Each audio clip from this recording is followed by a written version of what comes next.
మన కార్ను anti theft alarm ఎలా on చేసుకోవాలనే సెట్టింగ్స్ చూద్దాము.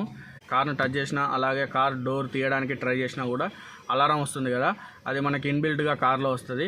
సో ఆ సెట్టింగ్ ఎలా మనం ఆన్ చేసుకోవాలి, ఆ ఫీచర్ ఎలా వాడుకోవాలనేది ఇప్పుడు ఈ వీడియోలో చూద్దాం. ఈ వీడియోను పూర్తిగా చివరి వరకు చూడండి. మొదటగా ఇలా కార్ను ఆన్ చేసుకోండి. కార్ ఇలా ఇగ్నిషన్ ఆన్ అయి ఉంటుంది కదా. సో మనకు ఇక్కడ ఈ స్పీడోమీటర్ దగ్గర 2 నీడిల్స్ ఉంటాయి, అటు సైడ్ ఒకటి ఇటు సైడ్ ఒకటి. మెయిన్ నీడిల్ వచ్చేది మనకి ఇది ఇక్కడ రైట్ సైడ్లో ఉంది కదా, ఇక్కడ చూపిస్తున్నా చూడండి.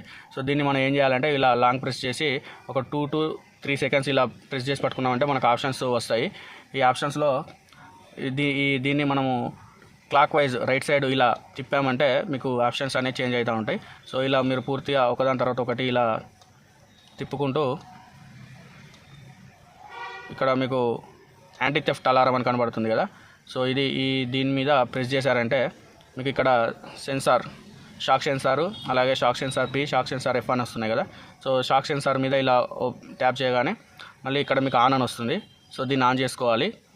దీన్ని ఆన్ చేశాక మళ్ళీ మీకు సక్సెస్ఫుల్ అని వస్తుంది. దాని తర్వాత ఇక్కడ షాక్ సెన్సార్ P అని ఉంటుంది. అంటే ఇది మీకు ఎంత సౌండ్ అనేది రావాలి అనే దాన్ని బట్టి మీకు దీంట్లో మీకు 15 లెవెల్ వరకు ఉంటాయి.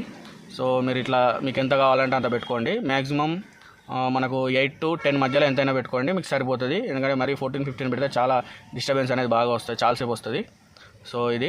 సో మీకు ఏ లెవెల్ కావాలనే దాని మీద ఇలా లాంగ్ ప్రెస్ ఇక్కడ ఇది ఉంది కదా నీడిల్, ఈ నీడిల్ మీద లాంగ్ ప్రెస్ చేయగానే అది సక్సెస్ఫుల్ అని వస్తుంది. అలాగే నెక్స్ట్ షాక్ సెన్సార్ F అని ఉంది కదా. సో దీని మీద ఇలా పెట్టి లాంగ్ ప్రెస్ చేయండి.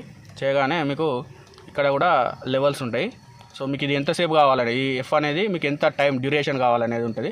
సో దీన్ని కూడా మీరు ఒక 8 to 10 మధ్యలో పెట్టుకుంటే మీకు చాలా బాగా పనిచేస్తుంది.